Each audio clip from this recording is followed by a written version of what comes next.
Hello viewers, मैं हूं अभिषेक और आप सभी का वेलकम है लर्निंग जोन में। तो हमारा आज का जो टॉपिक है वो है इंडियन कल्चर एंड हेरिटेज। ये आपका जेके एसएसबी के एग्ज़ाम के पॉइंट ऑफ व्यू से बड़ा ही इंपॉर्टेंट टॉपिक है। उसके बाद ये यूपीएससी और केएस वगैरह के एग्जाम्स में भी बड़ा इंपॉर्टेंट टॉपिक है।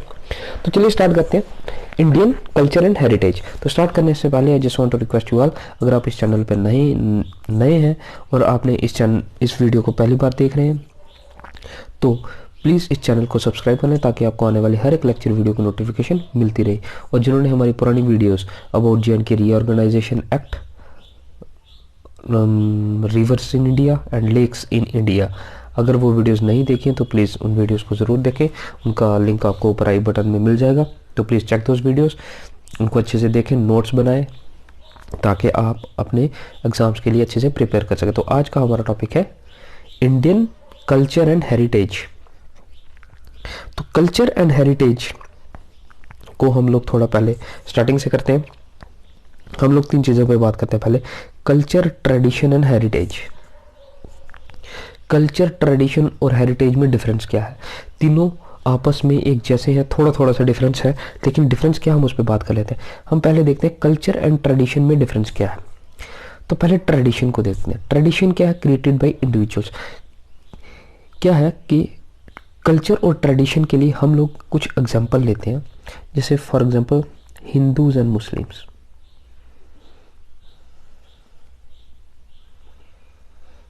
Sikh and Christian. ठीक है, ये चार हमारे पास कम्युनिटीज हैं। ठीक है, अब हिंदू क्या करते हैं, हम ज़्यादा वो नहीं जाएंगे, हम सिर्फ जो हमारी प्रेयर्स हैं उनको लेते हैं। हिंदू क्या करते हैं? हिंदू पूजा करते हैं। ठीक है, मुस्लिम्स क्या करते हैं?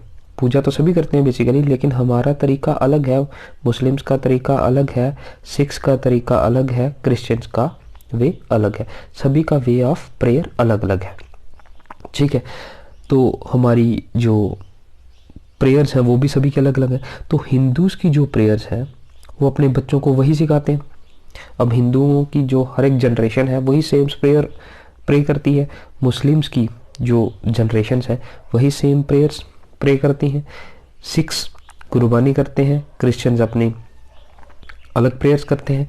तो ये सारी अलग अलग कम्युनिटीज़ हैं, चार कम्युनिटीज़ हैं। फॉर एग्जांपल एक हमारे पास टाउन है जहाँ पे ये सारी कम्युनिटीज़ एक साथ रहती हैं, या एक हमारे पास कोई सिटी है यहाँ पे ये सारी कम्युनिटीज़ एक साथ रहती हैं। ठीक है, तो हिंदू क्या करते हैं भाई, सूरज को जल चढ़ाते हैं। ठीक है, उसके बाद हनुमान चालीसा पढ़ते हैं। ठीक है, तो हिंदू अपने बच्चों को भी यही चीज़ सिखाते हैं। मुस्लिम्स क्या करते हैं? मुस्लिम्स कुरान पढ़ते हैं, तो अपने बच्चों को भी यही चीज़ सिखाते हैं। सिख क्या गुरबानी पढ़ते हैं, तो अपने बच्चों को भी यही सिखाते हैं। और क्रिश्चियंस अपनी बाइबल को रीड आउट करते हैं, तो अपने बच्चों को भी यही चीज़ सिखाते हैं। तो ट्रेडिशन क्या है?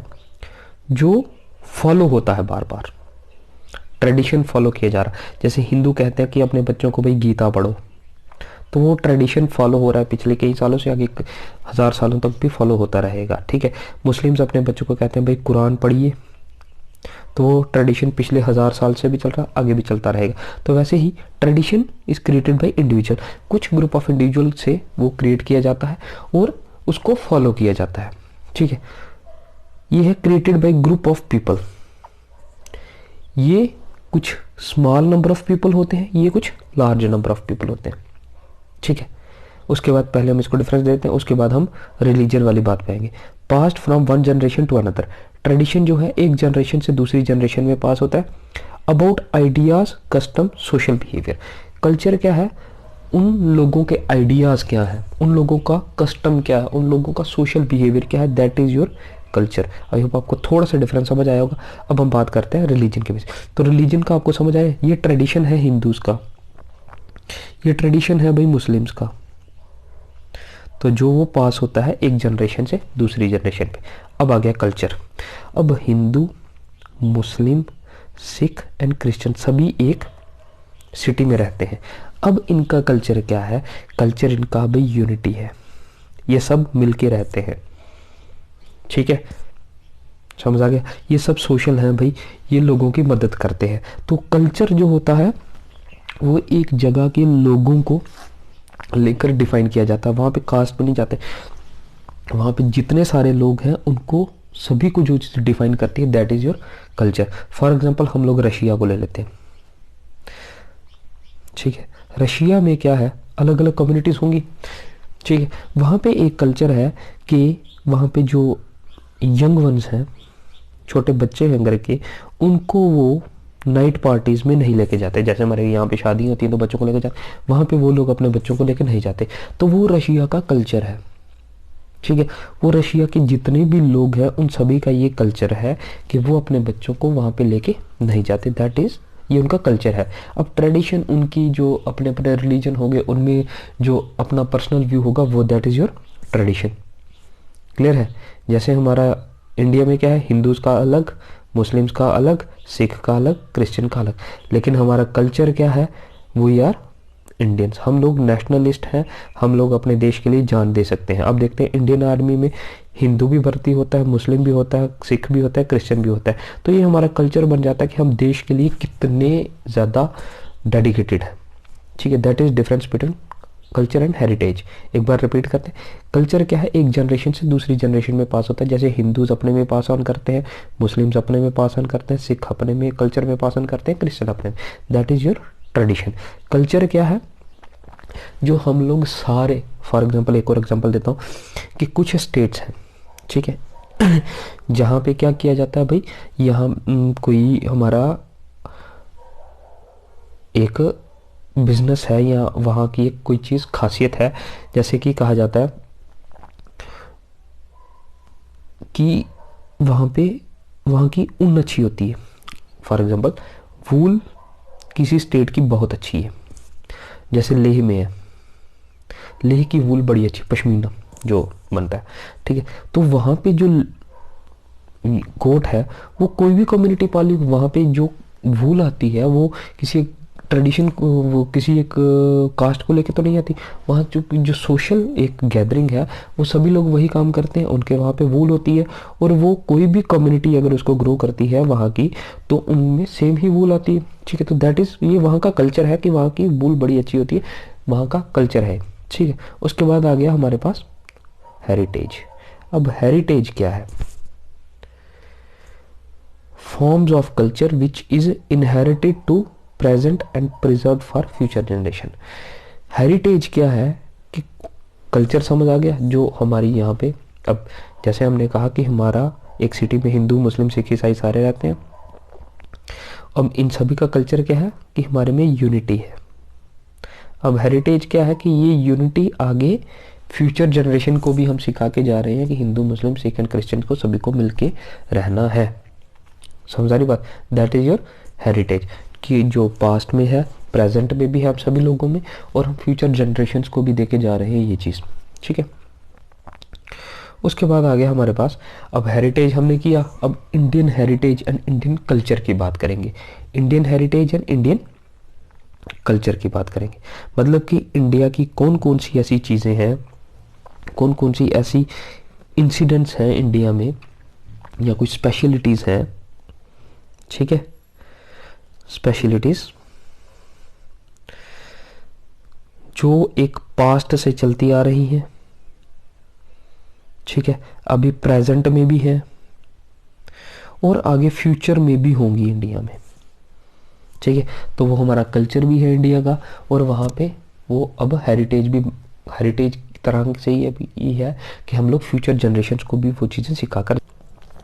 तो हम जब इंडियन कल्चर एंड हेरिटेज की बात कर रहे हैं, that doesn't mean one thing. Indian culture and heritage मतलब इंडिया के बारे में हर एक चीज़ के बारे में डिस्कस किया जाएगा। वो आपका डांस भी है, वो आपका म्यूज़िक भी है, ठीक है, वो आपका रिलीजन भी है, ठीक है, वो आपका कल्चर क्या है, how you live, how you behave in the society, ठीक है। उसके बाद आपके पास है पेंटिंग कैसी है इंडिया की, इंडिया में पेंटिंग्स, हैंडक्राफ्ट, ठीक है। उसके बाद आ गया आपके पास इंडिया में कोई हेरिटेज साइट्स हैं, या कोई इंडिया के थिएटर कैसे हैं, इंडिया के सर्कस कैसे हैं,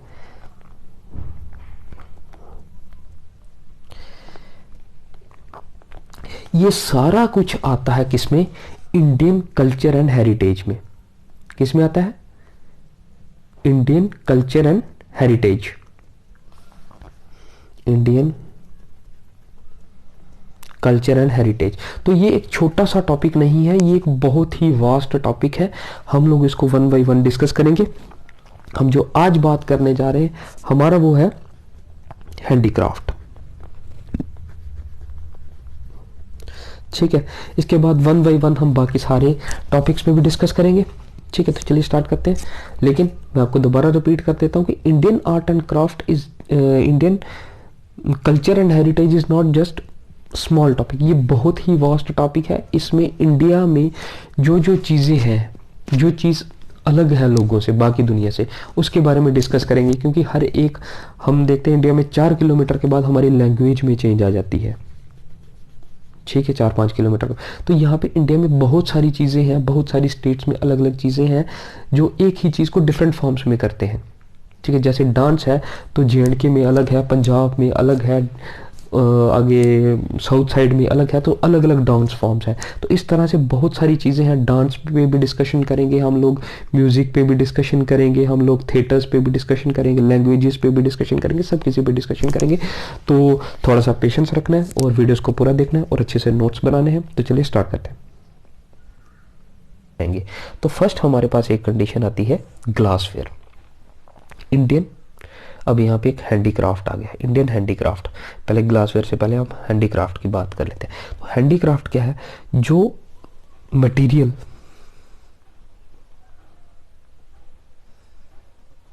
हैंडक्राफ्टेड है, हैंडक्राफ्टेड, हैंडक्राफ्टेड मतलब जो चीज़ें हाथ से बनाई गई हैं विदाउट मशीन। जो चीज़ें हाथ से बनाई गई हैं और मशीन से नहीं बनाई गई हैं, उनको हम लोग क्या कहते हैं, दैट इज योर हैंडक्राफ्ट। कि इंडिया का ये कल्चर है कि यहाँ पे हमारे पास हैंडक्राफ्टेड ऑब्जेक्ट्स होते हैं, कि हम लोगों का एक ट्रेडिशन है या हम लोग ये चीज़ें बनाते हैं। ठीक है, तो उसमें हमारे पास कुछ अलग अलग, जैसे हम लोग ऊन स्वेटर बनाते हैं, स्वेटर्स हैंडक्राफ्टेड है, हाथों से बनाते हैं। अब कुछ सिलाई कढ़ाई के कोर्स भी कराए जाते हैं कई जगहों पे, तो उसको वो भी हैंडक्राफ्टेड में आ गया। जैसे आप लोगों ने देखा लकड़ी, एक लकड़ी का पीस है, उसमें कुछ चीज़ें बनाई जाती हैं, उसको काट काट के खरोच के, तो वो भी हैंडक्राफ्टेड है। ठीक है, तो ऐसे ही हमारे पास हैंडक्राफ्टेड की बहुत सारी एग्जांपल्स हैं। तो हम वन बाय वन जो इंडिया की स्पेशलिटीज़ हैं उनके बारे में हम लोग आज थोड़ा सा डिस्कस करेंगे। तो फर्स्ट है ग्लासवेयर। ग्लासवेयर मतलब वो हैंडक्राफ्टेड ऑब्जेक्ट्स जो ग्लास से बने हैं। किससे बने हैं, ग्लास से। वो हैंडक्राफ्टेड ऑब्जेक्ट्स जो ग्लास से बने हैं। तो फर्स्ट अब स्टार्ट करते हैं कि ग्लासवेयर कहाँ से स्टार्ट हुआ। ये फर्स्ट प्रेफरेंस हमें मिला था, रेफरेंस इसका मिला था महाभारत में। जो हमारा महाभारत एक होली बुक है, वहाँ पे, या महाभारत जो टाइम पीरियड था उस टाइम पीरियड में फर्स्ट रेफरेंस हमें मिलता है कि वहाँ पे ग्लास की कुछ ऑब्जेक्ट्स थे, या ग्लास के कुछ ऑब्जेक्ट्स थे जो हैंडमेड ग्लास में कुछ चेंजेस लाई गई थी। ठीक है, उसके बाद first material evidence from painted grey ware, culture of Ganga valley 1000 BC। तो हमारे पास अब फर्स्ट ये महाभारत में हमें पता चला था कि वहाँ पे ऐसा था, लेकिन एक जो फर्स्ट मटीरियलिस्टिक था, कि जो ऑब्जेक्ट हमें मिला वो कहाँ से मिला, गंगा वैली 1000 BC या टाइम पीरियड से हमें एक ऑब्जेक्ट मिलता है। वो कौन सा था, ग्लास बीड्स। बीड्स क्या होते हैं, जो बटन हम लोग बनाते हैं, जो हमारी शर्ट्स में लगते हैं, तो वो किसके होते थे उस टाइम पे, ग्लास के बनाए जाते थे। ठीक है, और बीड्स फ्रॉम पेंटेड ग्रेवेयर। अब पेंटेड ग्रेवेयर क्या है, जिसमें हमारे पास पेंटेड ग्रेवेयर में क्या होता था, ज्योमेट्रिकल पैटर्न इन ब्लैक।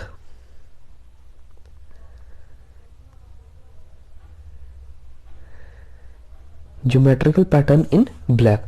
उस पेंटेड ग्रेवियर की स्पेशलिटी क्या होती थी कि वहाँ पे ज्योमेट्रिकल पैटर्न बनाए जाते थे, हमारे जो ज्योमेट्री के पैटर्न है उसको ब्लैक कलर में बनाया जाता था, ये उसकी खासियत थी जो हमें गंगा वैली के 1000 BC के कुछ ऑब्जेक्ट मटेरियल्स मिले हैं। उसके बाद हमारे पास एक और एविडेंस कहाँ से मिला कि एक हमारे पास वैदिक टेक्स्ट है, वैदिक टेक्स्ट, हिंदूज का वैदिक टेक्स्ट है, ये क्या है, शतापथा ब्राह्मणा एक टेक्स्ट है जिसमें ग्लास जो है, ग्लास को किससे मेंशन किया है, कांच से मेंशन किया है या कांसा से मेंशन किया गया है।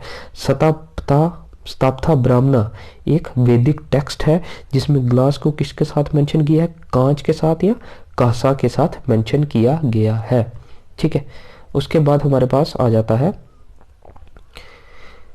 कि ग्लासवेयर में ग्लास इंडस्ट्री थी जो, वो कहाँ पे हमें मिली, that is your Brahmapuri and Kolhapur Maharashtra.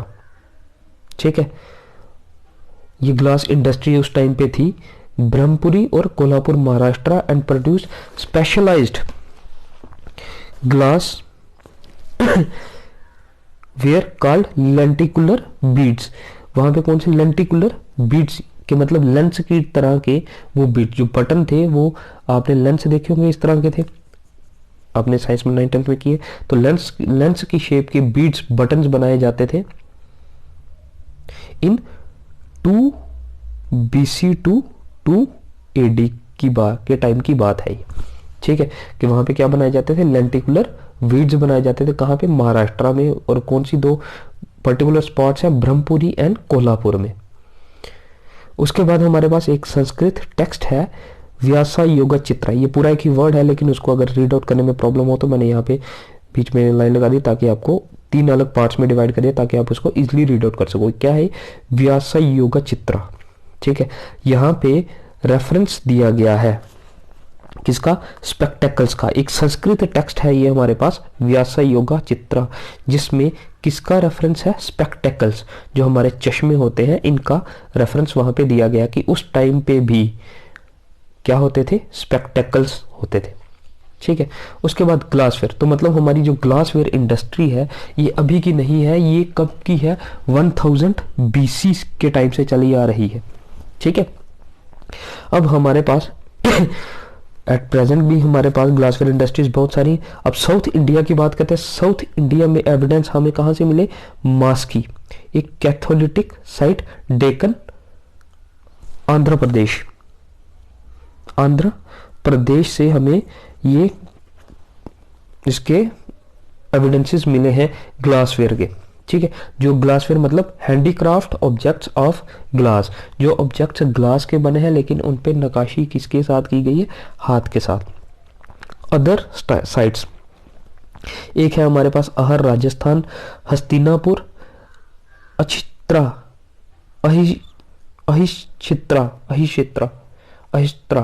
कुछ ऐसा ही नाम है, ये मेरे को अच्छे से प्रोनाउंस नहीं कर पा रहा हूँ। हस्तिनापुर एंड अहिष्त्रा यूपी में है और ईरान और उज्जैन MP में है। ये हमारे पास कुछ साइट्स हैं जहाँ पे हमारे पास ग्लासवेयर इंडस्ट्रीज पाई गई या उनके एविडेंस पाए गए।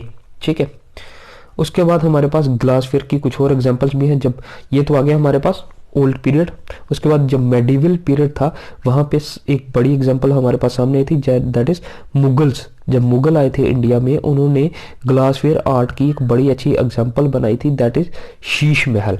कि उस महल, जो महल था उसका इंटीरियर जो था वो पूरा किसके साथ बनाया जाता था, ग्लास के साथ। क्लियर है, इस शीश महल का जो पूरा इंटीरियर ग्लासवेयर होता था, मतलब उसके साथ जो भी नक्काशी की जाती थी या उस ग्लास में जो ग्लास के साथ जो दीवारों पे लगाया जाता था, ग्लास दीवारों पे लगाया जाता था, उसमें हैंड क्राफ्टेड ग्लास भी होता था ताकि महल की डेकोरेशन बढ़े। ठीक है, that is Sheesh Mahal and other, उन्होंने अदर ऑब्जेक्ट्स भी बनाए, जो हुक्का वो भी ग्लास का बनाया। इत्रदान that is your perfume bottles भी उन्होंने बनाई ग्लास की। ठीक है, एंड एनग्रेव्ड ग्लास वही आ गया जिस ग्लास पे हाथ के साथ कुछ नक्काशी की गई हो, हाथ के साथ कुछ बनाया गया हो, that is your engraved glass.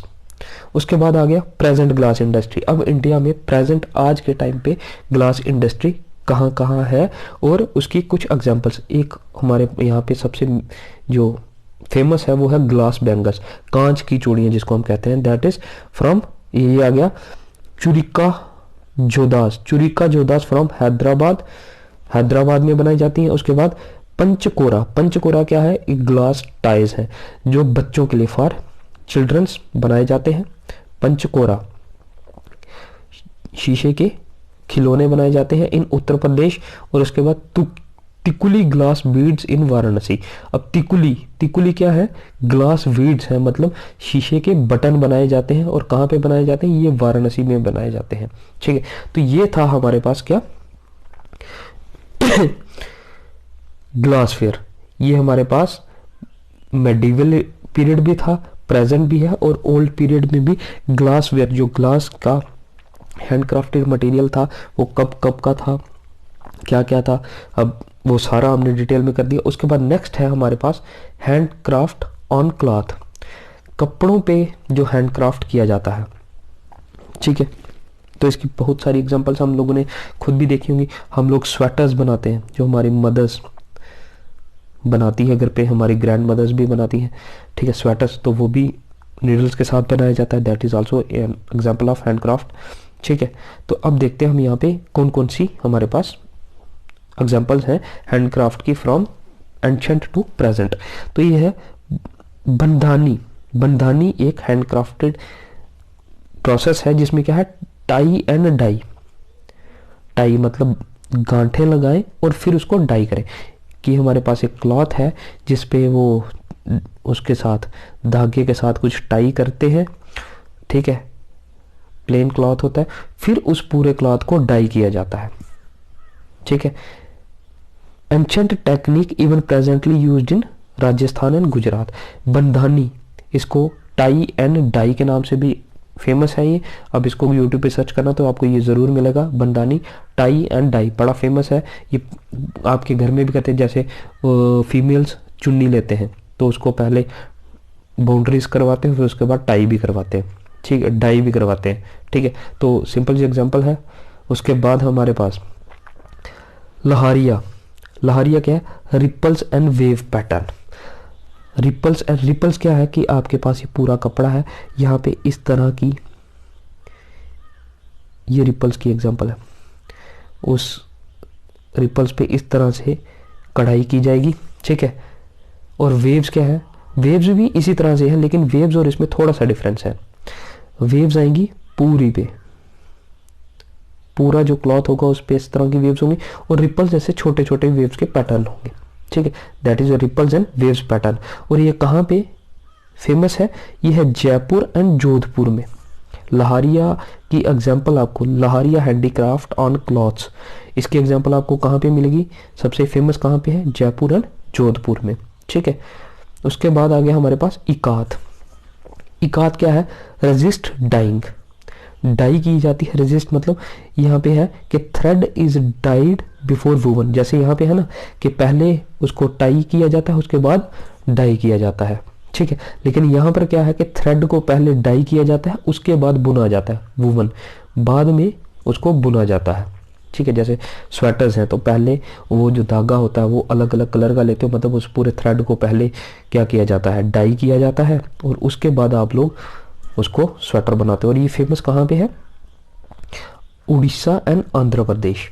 ठीक है, तो इकात जो प्रोसेस है हैंडक्राफ्टेड ऑन क्लॉथ का, ये फेमस कहाँ पे है, उड़ीसा एंड आंध्र प्रदेश में। उसके बाद आ गया हमारे पास कलमकारी, कलमकरी। ठीक है, ये hand painting of fabric with vegetable dyes of dark colour. ठीक है, तो कलमकरी ये एक क्या है, ये प्रोसेस में क्या किया जाता है कि जो फैब्रिक है, जो धागा है, उसको वेजिटेबल डाई के साथ कलर किया जाता है, और वो कलर्स क्या होते हैं, डार्क कलर्स होते हैं। ठीक है, और ये फेमस कहाँ पे है, आंध्र प्रदेश में। उसके बाद है बेटिक आर्ट, बटिक आर्ट। ठीक है, बेटिक आर्ट। ठीक है, तो ये कहाँ पे फेमस है, मध्य प्रदेश एंड वेस्ट बंगाल में। इसमें क्या किया जाता है, इसमें क्लॉथ को पहले वैक्स के साथ, मोल्टन वैक्स का इस्तेमाल किया जाता है, मतलब प्रिंट बनाया जाता है उस पर मोल्टन वैक्स का इस्तेमाल किया जाता है। फिर क्या किया जाता है, उस वैक्स को कूल किया जाता है, ठीक है। फिर उसके बाद प्रोसेस होता है उस पर, ठीक है, और उसको हम लोग क्या कहते हैं, बेटिक आर्ट। और ये कहाँ पे फेमस है, मध्य प्रदेश एंड वेस्ट बंगाल में। उसके बाद है तंछोई वीविंग, ठीक है, तंछोई वीविंग भी आप इसको कह सकते हो। ये बेसिकली एक चाइनीज आर्ट है, ठीक है, लेकिन ये इंडिया में कैसे आया, थ्रू ट्रेड रूट्स। और सबसे पहले कहाँ पे आया ये, सूरत इन गुजरात में आया through China bye trade routes, के जो व्यापारी आते थे चाइना से तो वो उसको गुजरात में लेके आए, दैट इज योर तंछोई वीविंग। उसके बाद है जमदानी वीविंग। जमदानी वीविंग बड़ा ही फेमस है।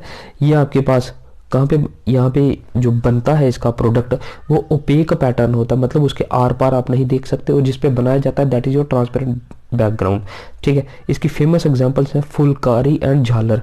ये एग्जांपल्स हम लोग अपने जे में बहुत सारी देखते हैं। आपने झालरें गाड़ियों में देखी होगी, बसेस वगैरह या ट्रक्स वगैरह में उन्होंने झालर लगाई होती है, घर में भी लगाई होती है डोर्स पे। और फुलकारी भी इसकी बहुत अच्छी एग्जाम्पल्स है फीमेल्स में, ठीक है। उसके बाद है हमारे पास इवोरी क्राफ्टिंग। इवोरी क्राफ्टिंग क्या है, इवोरी, ये थोड़ा सा गलत है। इवोरी क्राफ्टिंग क्या है, इवोरी क्राफ्टिंग है कि जो क्राफ्टिंग की जाती है ऑन टस्क और teeth of animals. Ivory crafting क्या है कि जो क्राफ्टिंग, जैसे कहते हैं ना हाथी के दांत से ये चीज बनी है, ठीक है, तो वो है इवोरी क्राफ्टिंग, ठीक है। आप इसको जैसे याद रख सकते हो, अघोरी नहीं कहते हमारे यहाँ पे, जो अघोरी शमशान घाट में रहते हैं और वो लोग डेड बॉडी के साथ वो करते हैं, वैसे ही ये क्राफ्टिंग है इवोरी क्राफ्टिंग, दैट इज जो किसके साथ बनाई जाती है, जो एलिफेंट टस्क है, एलिफेंट टस्क के साथ प्रोडक्ट बनाए जाते हैं हैंड क्राफ्टेड, ठीक है, या एनिमल टीथ के साथ, ठीक है। आई होप आपको क्लियर हो गया होगा मैं क्या कहना चाहता हूँ। उसके बाद आ गया आपके पास, इसमें एग्जांपल क्या है,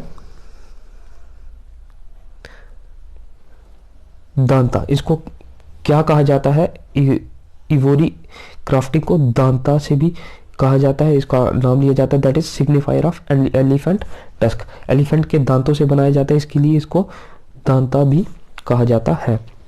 और ये ट्रांसपोर्ट किया जाता था from India to Turkmenistan, Afghanistan and parts of Persia Gulf during Harappan period. तो हड़प्पन जो पीरियड था उस टाइम पे इंडिया से ये इवोरी जो क्राफ्टिंग था, इवोरी हैंडीक्राफ्टिंग का जो बिजनेस था, और ये प्रोडक्ट्स जो थे इनको इंडिया से ट्रांसपोर्ट किया जाता Turkmenistan, Afghanistan and parts of Persian golf during Harappan period, ठीक है। उसके बाद आ गया आपके पास, अब इसकी एग्जांपल्स और भी कुछ बनता क्या था, यहाँ पे इवोरी कॉम्ब होता था, ठीक है। कॉम्ब मतलब जो कंघी हम लोग यूज करते हैं वो किसके, हाथ के दांत या किसी जानवर के दांतों के साथ बनाई जाती थी, मतलब हाँ दांत के साथ ही बनाई जाती थी, चाहे वो हाथी के हो या किसी और जानवर के। तो वो कहाँ पे हमें इसके एविडेंस मिले, तक्षशिला में। मुगल पीरियड में क्या क्या बनाया जाता था, कॉम्ब मतलब कंघी। डैगर्स हैंडल क्या हो गया, जो स्वार्ड्स होंगे या स्मॉल नाइफ्स होंगे, ठीक है, उनकी जो हाथ पकड़ने के लिए होता था जो, ठीक है, हाथ जिससे वो हाथ से पकड़ते थे जिस पार्ट को, वो किसके साथ, डैगर्स हैंडल, वो किसके साथ बनाया जाता था, इसी एलिफेंट के टीथ के साथ, ठीक है। अदर ऑर्नामेंट्स, कुछ और ऑर्नामेंट्स आपने कुछ देखा होगा ये साउथ अफ्रीका वगैरह में, तो वहाँ के कुछ अभी भी कल्चर है कि वहाँ पे अभी भी कुछ दांतों के साथ ही पहनते हैं कुछ बैंगल्स वगैरह। उसके बाद ट्रेडिशनल प्लेसेस, जहाँ पे कुछ ऐसी प्लेसेस हैं कि जहाँ पे ये अभी भी प्रेजेंट है, that is Delhi, Jaipur, West Bengal. ठीक है, वेस्ट बंगाल की कुछ ये आपके पास जगह है, ये नहीं, बारी हाथी और कैस्केट्स, ये कुछ ऑब्जेक्ट्स हैं जो बनाए जाते हैं। उसके बाद केरला में पेंटिंग ऑफ इवोरी, इवोरी पे कुछ पेंट, उन पे पेंटिंग्स करके गिफ्ट दिए जाते हैं। उसके बाद जोधपुर में इनकी बैंगल्स बनाई जाती हैं। जयपुर में जाली वर्क किया जाता है। जयपुर में इन दांतों का, जैसे हाथी के दांत है तो उनकी मतलब उनको अंदर से क्राफ्ट किया जाता है और ऐसे जाली टाइप ऑफ बनाए जाते हैं और उन पे कुछ पैटर्न से होते हैं। समझा की बात? तो ये बहुत ही ब्यूटीफुल आर्ट वर्क है जाली वर्क जो है। यहाँ पे इनके ये हाथी के दांत का, एक दांत से ही हाथी बनाया जाता है लेकिन वो जाली टाइप होता है। ठीक है, तो आई होप आपको समझ आ गया होगा जाली में कहना क्या चाहता हूँ। So student, this is all for today. तो आज हमने किया इंडियन हैंडीक्राफ्ट के बारे में। आगे और भी ये टॉपिक बहुत बड़ा है, अभी और हमारे पास इंडियन हैंडीक्राफ्ट के ही बहुत सारी एग्जांपल्स हैं। ठीक है, तो ये था हमारा कल्चर, ट्रेडिशन एंड हेरिटेज। तो कल्चरल ट्रेडिशन को हमने किया, ठीक है, उसके बाद हेरिटेज को डिस्कस किया। ठीक है, उसके बाद हमारे पास नेक्स्ट वीडियोस में हम और हमारे पास एग्जांपल्स हैं कुछ इंडियन हैंडीक्राफ्ट की।